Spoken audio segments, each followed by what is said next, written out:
Oke, selamat pagi, selamat siang, dan selamat malam, teman-teman. Kali ini saya akan berbagi perihal manajemen sumber daya manusia. Apa sih yang disebut dengan manajemen sumber daya manusia? Manajemen sumber daya manusia itu adalah suatu pengaturan atau pengorganisasian sumber daya manusia atau bisa dibilang adalah karyawan ya di dalam dunia industri. Dalam manajemen sumber daya manusia itu banyak materi yang dibahas. Cuman kali ini saya pribadi hanya akan membawa 5 materi perihal yang berkaitan dengan manajemen sumber daya manusia. Semoga materi ini akan bermanfaat bagi pendengar, terutama khususnya buat saya pribadi. Mari kita lanjut saja ya ke materi, teman-teman. Pertama dari materi yang akan dibahas adalah ada recruitment plan, ada job desk, ada development, ada evaluation, dan ada others. Oke, pertama terkait recruitment plan, yaitu perencanaan sumber daya manusia, dan job desk adalah job desk description atau job untuk persyaratan pekerjaan lah ya. Dan development ini suatu pengembangan atau bentuk pelatihan untuk si karyawan itu sendiri. Jadi di dalam manajemen sumber daya manusia itu tentu harus ada sistem pelatihan atau pengembangan bagi si karyawan supaya tidak stuck di skill atau kemampuan karyawan yang itu-itu aja. Dan ada juga di sini evaluasi. Evaluasi ini adalah pengukuran kinerja karyawan, bagaimana sih hasil dari pekerjaan si karyawan di suatu organisasi atau perusahaan. Bagaimana cara untuk evaluasinya, yaitu dengan cara mengukur kinerja karyawan. Nanti detailnya akan kita bahas ya di slide berikutnya, karena ini bisa dibilang adalah dengan istilah KPI atau Key Indicator Performance. Terakhir ada others atau contoh kompensasi gaji dan tunjangan, dan welfare yaitu seperti asuransi, bentuk kesejahteraan lainnya, atau misalkan bisa disebut insentif, atau bisa juga dikasih fasilitas inventaris seperti itu. Atau mungkin bisa dibilang kalau teman-teman pernah bekerja dengan level yang lebih tinggi, biasanya suka ada fasilitas reimbursement. Jadi ketika teman-teman ada dinas keluar kantor, itu tuh bensin, transport, makan itu tuh akan di cover atau dapat di klaim ke HR atau ke HRD gitu. Semoga teman-teman menjadi orang yang beruntung untuk di posisi level tersebut. Namun tentunya ya tingkat stres dan pemikiran strategiknya juga itu akan bertambah, dan itu suatu tantangan untuk naik level ke arah sana. Oke, pertama kita akan bahas ya perihal recruitment plan atau perencanaan sumber daya manusia. Recruitment plan atau perencanaan daya manusia adalah proses untuk mengidentifikasi dan menganalisis atau meramalkan kebutuhan sumber daya di masa depan, serta menentukan langkah-langkah yang perlu diambil untuk mencapai tujuan organisasi.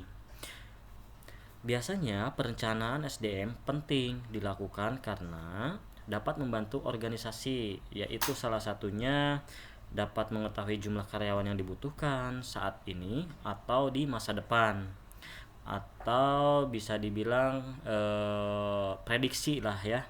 Dan kemudian untuk menghindari kekurangan atau kelebihan karyawan. Jadi untuk perencanaan sumber daya manusia ini pun kita dapat menghindari kekurangan dan kelebihan karyawan yang berdampak pada cost, dan itu sangat akan merugikan perusahaan dan berpengaruh terhadap COGM-nya suatu produk yang dihasilkan oleh perusahaan itu sendiri. Dan berikutnya ada menyeimbangkan terkait kepentingan perusahaan dan individu. Jadi selain meng-hire atau merekrut suatu karyawan, HR juga harus dapat menyeimbangkan untuk kepentingan perusahaan dan individu. Maksudnya individu di sini apa sih? Maksudnya adalah individu bagi divisi HR atau HR gitu ya. Gitu. Jadi tidak hanya untuk kepentingan HR sebagai salah satu pekerjaan job desk-nya mereka, tapi juga harus memikirkan bagaimana menyeimbangkan kebutuhan suatu perusahaan atau organisasi dengan suatu kebutuhan operasional dengan berkolaborasi dengan finance untuk secara costingnya. Selanjutnya adalah memastikan tenaga kerja yang baru dapat menyesuaikan diri dengan lingkungan kerja di suatu perusahaan. Jadi teman-teman, apabila teman-teman bekerja sebagai HR, itu harus dapat menekankan ke karyawan ketika proses hiring itu harus ditanyakan seberapa jauh, seberapa kompetensi si member ini, calon member maksudnya, dapat menyesuaikan diri dengan lingkungan gitu. Karena ini sangat berpengaruh ya teman-teman terhadap mental seorang karyawan atau calon karyawan yang nantinya misalnya teman-teman akan meng-hire suatu karyawan baru. Selain itu juga ada pemborosan karena sudah dapat gambaran untuk planning atau rencana kebutuhan sumber daya manusianya. Terus terakhir dapat mengoptimalkan penggunaan biaya tenaga kerja dan mendorong penghematan biaya tenaga kerja. Ini berkaitan dengan poin pertama tadi ya. Jadi ketika kita sudah mengetahui jumlah karyawan yang dibutuhkan saat ini dan masa depan, maka dari situ secara otomatis akan teroptimalkan penggunaan biaya tenaga kerjanya. Dan setelah itu seorang HR kita juga harus berkolaborasi dengan operasional supaya dapat mendorong penghematan biaya tenaga kerjanya seperti apa dan tidak ada proses pekerjaan yang menganggur lah istilahnya gitu. Jadi HR juga harus tahu pekerjaan di lapangan seperti itu ya. Lalu kemudian ada prosedur perencanaan sumber daya manusia.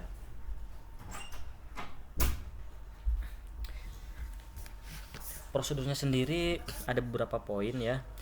Pertama adalah prosedur perencanaan SDM itu menetapkan secara jelas kualitas dan kuantitas SDM yang dibutuhkan. Jadi tidak sembarang dalam meng-hire karyawan baru. Selain itu juga mengumpulkan data dan informasi tentang SDM. Jadi kita sebelum memanggil atau menseleksi atau interview atau tes, kita juga sebagai HR hiring itu harus mengumpulkan data dulu sebelum dipanggil untuk interview wawancara. Ini orang itu backgroundnya di perusahaan yang lama seperti apa. Jadi makanya seorang HR itu harus banyak koneksi di luaran dunia industri ya. Lalu kemudian prosedur dalam perencanaan SDM juga kita harus mengelompokkan data. Jadi mengelompokkan data ini banyak banyak parameternya ya yang harus dipilah karena ini cukup rumit dalam mengelompokkan dan menganalisisnya karena ini berhubungan sebelum saat ini, maksudnya di masa lampau ya, dan masa depan gitu. Dari mana masa lampau ya otomatis dari in outnya karyawan yang ada di perusahaan dan kebutuhan produksinya atau operasionalnya dan departemen lainnya gitu. Selanjutnya menetapkan beberapa alternatif. Jadi selain kita harus meng-hire sumber daya manusia dalam merencanakan ke depan, kita juga harus memberikan alternatif apabila rencana kebutuhan SDM ini ternyata akurasinya let's say di angka 50%, ya kita harus menginformasikan nih ke manajemen beberapa alternatif. Apabila misalkan alternatif perencanaan A ternyata gagal, harus ada alternatif atau opsi ke manajemen yang harus disampaikan sebagai pertimbangan seperti itu. Misalkan di manajemen kita harus menyampaikan untuk tahun misalnya 2030 itu membutuhkan karyawan per bulannya 300 orang dengan depresiasi 10%. Jadi apabila nanti ramalan tahun 2030 itu ternyata gagal, saya menyajikan opsi alternatifnya adalah dengan hiring dadakan, misalkan dengan catatan ya tetap one monetize ya gitu. Itu hal-hal yang dasar lah seperti itu. Selanjutnya memilih yang terbaik dari alternatif yang ada menjadi rencana atau realisasi dari proses rencana SDM ini gitu. Jadi misalkan ada beberapa opsi atau alternatif, misalkan ada 5 gitu kan. Nah, kita harus menonjolkan urutannya ke manajemen bahwa ini urutan opsi pertama dari HR, ini nomor 2, nomor 3, nomor 4, nomor 5. Jadi sesuai urutan supaya ketika manajemen atau sang owner atau direksi itu dapat mengetahui langsung, oh nomor 1 berarti ini opsi yang terbaik. Jangan lupa juga untuk menambahkan total manpower dan outputnya serta value-nya. Value itu maksudnya adalah cost-nya ya, total cost-nya. Dan terakhir juga harus menginformasikan rencana kepada para karyawan untuk direalisasikan. Jadi misalkan eh, dari manajemen atau dari direksi atau dari owner itu mempunyai rencana dan strategi, misalkan pengurangan karyawan 10% setiap divisi gitu. Nah itu juga dari HR harus direalisasikan dengan membuat meeting di setiap departemen bahwa dari top manajemen atau direksi itu mempunyai target untuk pengurangan karyawan demi efisiensi cost seperti itu, dan itu harus tersampaikan kepada setiap departemen dan harus direalisasikan seperti itu. Apabila memang ada kendala maka itu harus ditampung dan itu harus disampaikan di meeting dengan direksi seperti itu. Contohnya seperti itu. Oke, kita lanjut masih pembahasan tentang recruitment plan. Recruitment plan sendiri itu ada 2 metode ya teman-teman, yaitu metode non ilmiah dan metode ilmiah. Nah, apa sih metode non ilmiah itu? Perencanaan SDM hanya didasarkan atas pengalaman, imajinasi atau kira-kira gitu. Jadi rencana itu hanya dikira-kira atau berdasarkan pengalaman lah, dan itu tidak ada datanya gitu. Tapi biasanya hal seperti ini pun dapat berpengaruh ketika memang berpengalaman sangat jauh dan sudah lama gitu, dan tentunya ini sangat buruk untuk diimplementasikan gitu. Jadi tetap harus ada data seperti itu. 2030 misal membutuhkan karyawan 300 karena tahun ini ada 290. Jadi hanya berdasarkan pengalaman seperti itu tanpa ada data bagaimana proyeksi ke depan, bagaimana pengembangan ke depan, bagaimana untuk pengeluaran ke depan, bagaimana untuk proyek-proyek ke depan atau produk-produk baru ke depan. Nah, tanpa ada data seperti itu, itulah yang dengan cara metode non ilmiah gitu. Dan ini cocoknya adalah untuk decision para owner sih sebenarnya ya. Lalu kedua ada metode ilmiah, yaitu metode ilmiah adalah perencanaan SDM yang dilakukan berdasarkan atas hasil dasar analisis dari data, informasi, dan peramalan atau forecasting dari perencanaannya. Rencana SDM semacam ini resikonya relatif kecil, beda dengan yang tadi ya, metode non ilmiah. Itu sangat beresiko, sangat besar lah pokoknya. Jadi metode ilmiah lah yang paling suggesting buat teman-teman apabila nanti memang ada yang bagian di HR itu harus pakai metode ilmiah ya. Jadi benar-benar bicara by data seperti itu. Oke, selanjutnya kita ada perihal teknik ya. Jadi di sini saya akan coba share terkait teknik untuk menentukan jumlah kebutuhan karyawan. Nah, di sini ada 3. Pertama ada trend analisis, ada rasio analisis, dan analisis berdasarkan anggaran. Apa sih trend analisis? Trend analisis itu adalah teknik untuk memprediksi kebutuhan rekrutmen baru berdasarkan tren jumlah karyawan yang di masa lalu dengan data minimal 3 tahun. Jadi ini trend analysis itu adalah kita, misalkan saya sebagai HR, itu saya akan mengambil 3 tahun bahkan lebih untuk melihat berapa banyak sih setiap bulannya per tahun ada berapa orang gitu. Misalkan bulan Januari 300 300 300 sampai Desember, ternyata dari Juni sampai Desember itu 100 200 100 200 misalkan. Nah, nanti ditarik tuh trend analisisnya, paretonya berapa yang paling banyak itu di bulan apa dan rata-ratanya berapa. Nah, itulah teknik untuk menentukan jumlah karyawan berdasarkan tren. Jadi ini by data ya. Jadi ini teknik menentukan jumlah karyawannya itu dengan metode ilmiah dan berdasarkan data di masa lampau, yaitu bisa diistilah adalah trend analysis. Berikutnya adalah rasio analisis. Ini adalah teknik untuk memprediksi jumlah rekrutmen baru berdasarkan rasio antara faktor tertentu. Misal ada jumlah pendapatan si perusahaan itu misalkan 100 miliar gitu ya. Nah, ternyata jumlah karyawan tahun ini sama dengan 100 orang, rasionya itu berbanding 1. Maka karyawan sama dengan 1 miliar itu 1 karyawan. Jadi estimasi pendapatan tahun depan adalah 110 miliar. Nah, kebutuhan karyawannya maka adalah 10 orang yang harus kita rekrut baru gitu. Misalkan gampangnya adalah tukang cilok.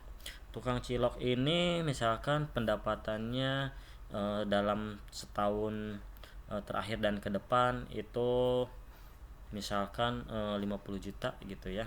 Nah, dia punya karyawan cuma 1. Nah, berarti kan 50 juta dibagi 12. Nah, maka itu let's say 2 orang gitu ya. Nah, berarti per bulannya harus ada 2 orang gitu. Untuk amannya itu kita nambah dulu 1 orang karena kita mempunyai target juga 50 juta per tahun ke depan gitu. Karena tahun sebelumnya juga mampu untuk 50 juta.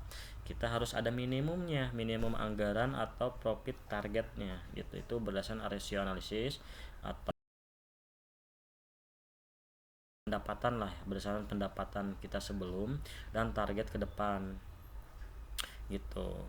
Nah, target ke depan ini lebih cenderung masuk ke teknik analisa anggaran gitu. Jadi ini yang terakhir adalah analisa anggaran, teknik untuk memprediksi jumlah rekrutmen baru berdasar jumlah ketersediaan anggaran yang diperoleh.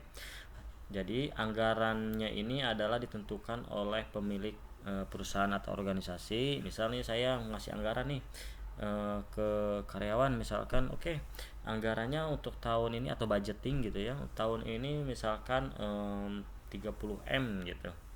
Nah, dimana di dalamnya nanti tugas karyawan saya misalnya yang di bawah itu dibagi-bagi. 30M ini untuk produksi, berarti misalkan 500 juta nih per bulannya dikali 12, ini udah sekitar 6M gitu. Ini untuk produksi, budgetnya berarti 6M nih setahun gitu kan, masih ada tuh 24M. Untuk departemen engineering misalkan budgetingnya setiap bulannya misalkan ada 1M, berarti 12M, berarti ada 18M. Masih sisa 12M. Untuk 12M ada kebagian untuk si supply chain. Misalnya supply chain ini kebagian karena ini supply chain berpengaruh terhadap kelangsungan produksi dan penjualan, maka ini akan lebih besar, misalkan 20M. Berarti total ada 38M. Nah, dari sini sendiri belum departemen yang lain yang kecil-kecil. Di sini kurang nih anggarannya. Berarti dari situ harus menghitung dari kekurangan tersebut 30 dikurangi 38, berarti kan minus 8M tuh. Nah, jadi berapa orang yang harus kita kurangin atau berapa orang yang harus ditambah untuk mencapai anggaran tersebut dengan data revenue atau target penjualan per tahun. Ini teknik ini sulit, harus dibahas dengan operasional ya, dengan materi operasional karena di sana ada hitung-hitungannya. Jadi tidak bisa selesai di sini karena memang cukup panjang pembahasannya. Jadi pada intinya adalah ini teknik untuk rekrut baru karyawan berdasarkan anggaran. Jadi anggaran perusahaan per tahun ya udah 30M, ya udah 30M. Nah 30M ini eh, dapat karyawan berapa banyak sih per bulannya gitu. Cara hitungnya itu ada di materi operasional dan accounting gitu.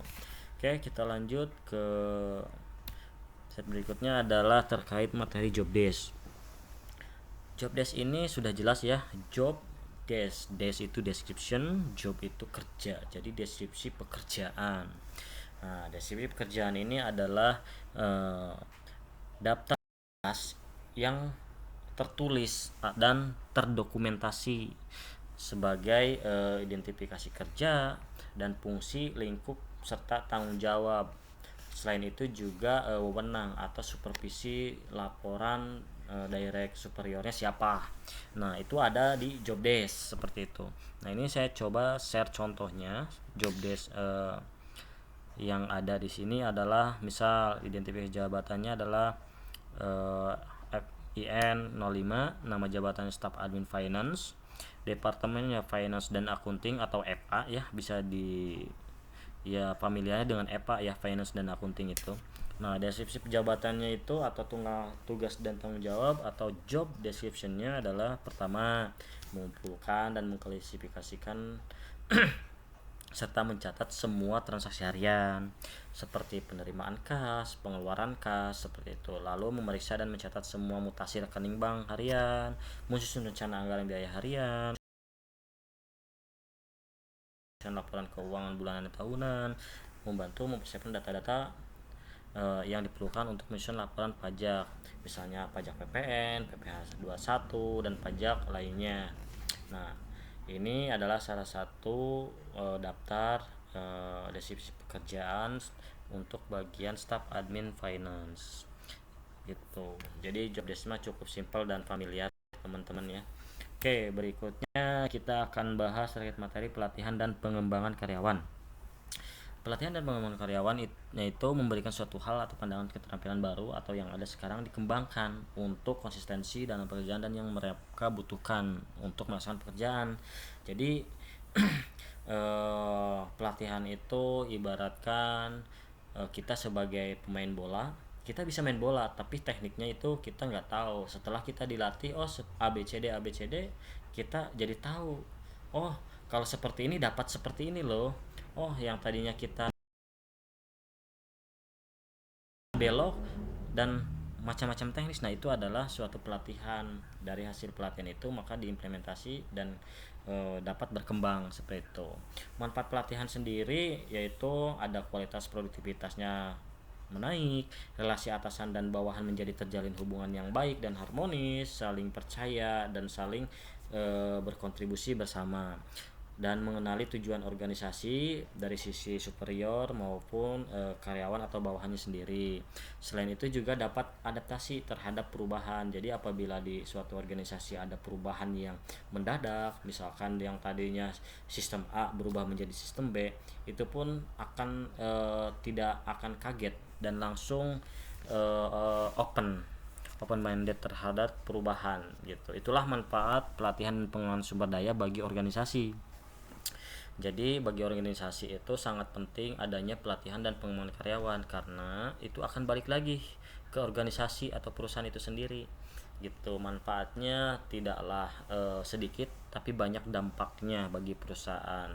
Apalagi kalau misalkan kita sebagai HR kita harus menjadi benar-benar penengah antara karyawan dengan keinginan owner atau direksi seperti itu.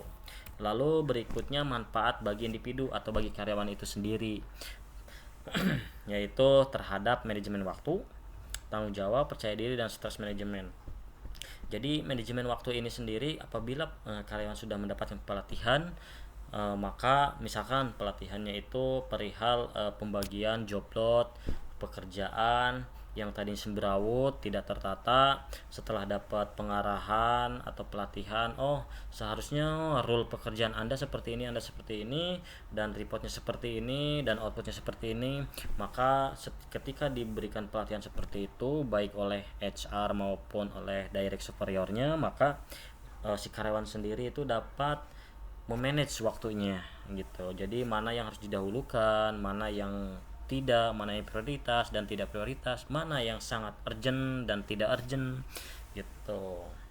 Lalu si karyawan sendiri akan lebih bertanggung jawab karena pekerjaannya sudah tertata. Ketika dia udah bertanggung jawab, waktunya sudah tertata, maka dia akan percaya diri dalam bekerja seperti itu. Karena kuncinya dalam memanage waktu dan tidak meminimalkan kesalahan itu adalah percaya diri. Dan gimana sih cara percaya diri itu? Ya kita harus dapat pelatihan untuk memanage waktu dan tanggung jawab pekerjaan itu sendiri. Ketika tiga-tiganya, manajemen waktu, tanggung jawab, percaya diri, itu sudah seimbang, sudah balance, maka stres pekerjaan oleh karyawan itu akan berkurang. Gak mungkin hilang, tapi akan sangat-sangat drastis berkurang. Itu. Jadi memang sangat penting pelatihan dan pengembangan karyawan. Jadi kalau misalkan kalian sebagai HR itu, kamu kenapa? Kamu marah? Hmm?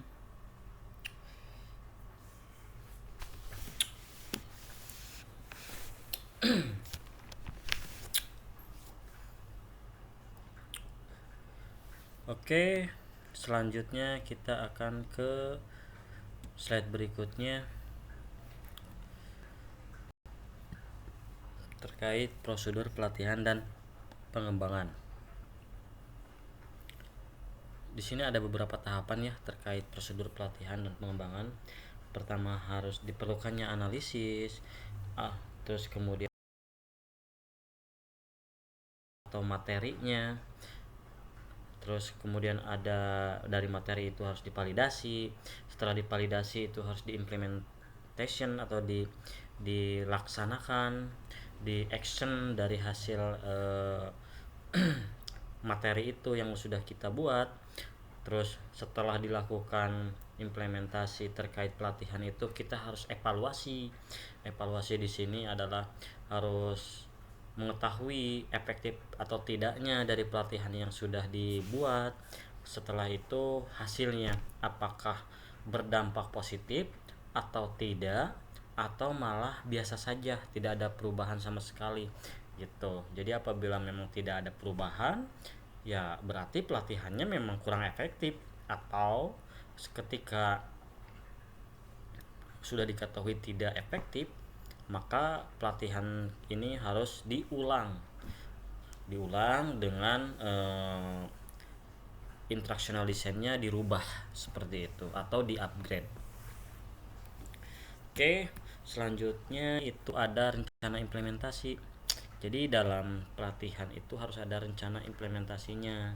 Pertama, analisis kebutuhannya, perencanaan programnya, pelaksanaannya, dan evaluasi sesuai yang tadi digambar ini.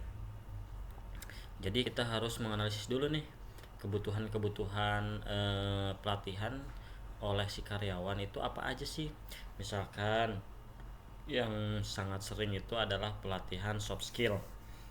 Misalkan bahasa Inggris itu salah satu juga bentuk analisa data ya untuk pelatihan gitu. Kemudian merencanakan programnya. Ketika sudah mengetahui kebutuhannya, misalkan ada 10 pelatihan yang dibutuhkan oleh karyawan dari suatu organisasi, maka dibuatlah jadwal untuk melakukan pelatihan kepada karyawan. Setelah dibuat rencananya atau schedulingnya, maka pelaksanaannya di hari H gitu. Setelah dilakukan, maka hasil pelatihannya harus dievaluasi. Nah, evaluasi inilah yang memang harus dipantau. Kadang suka udah di training atau dilakukan pelatihan maka evaluasinya nggak dilakukan, kebanyakan seperti itu, maka tidak diketahui itu efektif atau tidaknya seperti itu. Jadi jangan sampai ya kita tidak mengevaluasi dari pelatihan atau training yang sudah dibuat. Oke, selanjutnya tujuan. Dari tujuannya sendiri itu adalah menambah kemampuan skill baik hard skill maupun soft skill. Lalu tujuan untuk pengembangannya sendiri adalah supaya dapat bertanggung jawab lebih terhadap pekerjaan dan visi misi perusahaan. Terus tujuan standarisasinya adalah menjadikan standar atau sistem dan nilai tambah pada proses kinerja perusahaan atau organisasi supaya dapat bersaing nih dengan perusahaan-perusahaan industri yang lain. Jadi pelatihan ini memiliki tujuan dari pelatihannya sendiri, dari pengembangan dan standarisasi. Selanjutnya ada cara penilaian atau hasil dari pelatihan dan pengembangan sumber daya manusia, yaitu ada 4 cara penilaian yang sudah saya rangkum nih.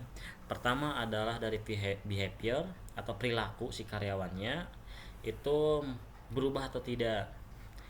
Kalau berubahnya ke arah lebih baik atau ke biasa aja atau malah lebih parah. Nah, itu dapat dilihat. Itulah cara penilaian dari sisi perilaku. Apabila memang pelatihan lebih ke communication gitu.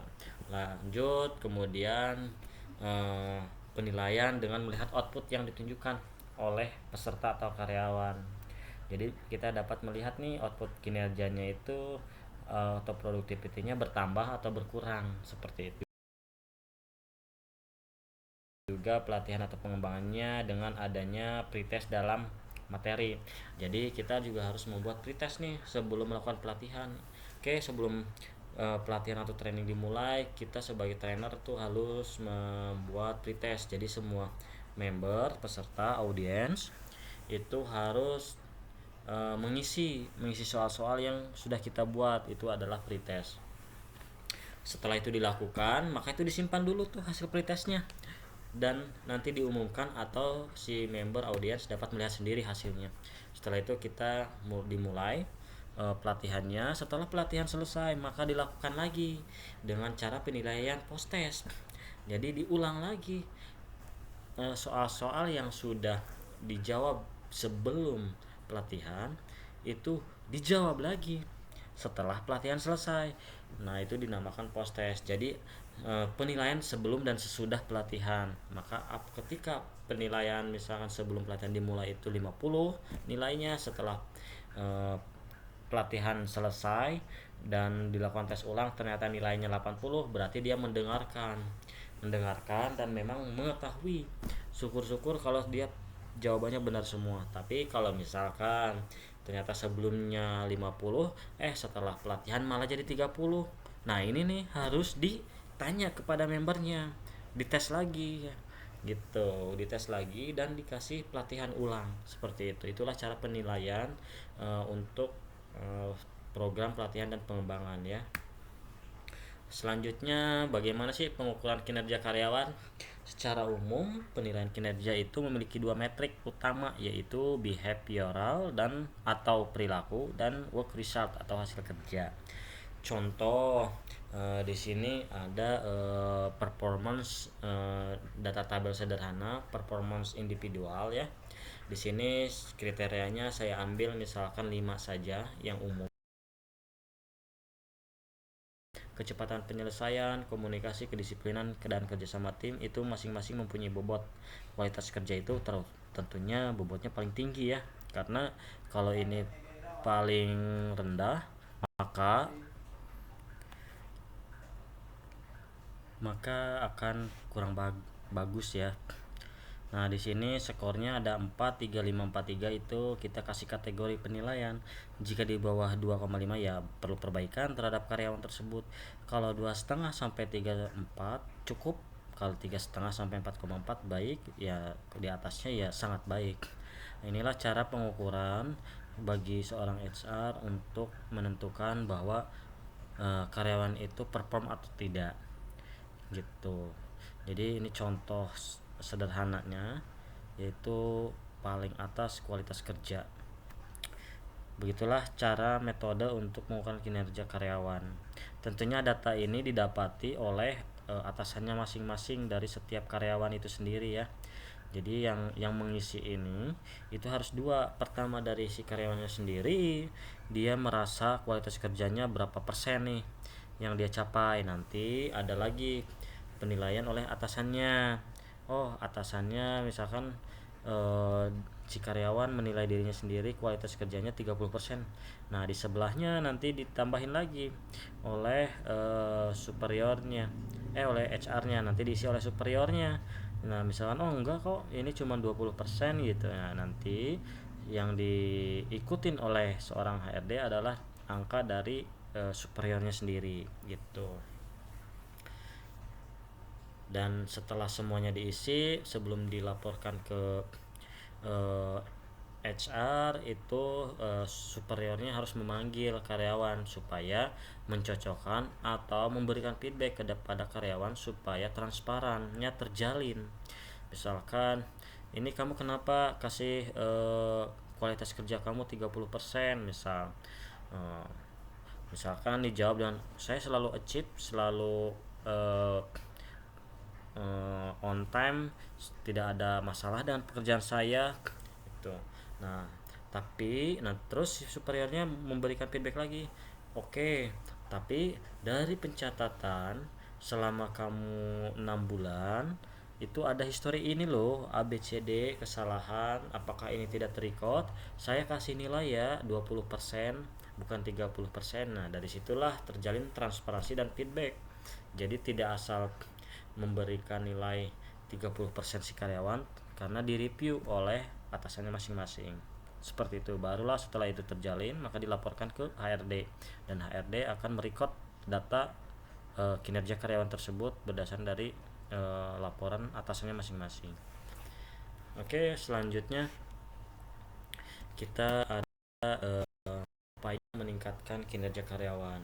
Jadi ketika tadi wawancara antara atasan dan karyawan dalam pengukuran kinerja karyawan, kita juga sebagai superior atau sebagai HRD itu kita juga harus meningkatkan kinerja karyawan ketika kita memberikan feedback ke mereka.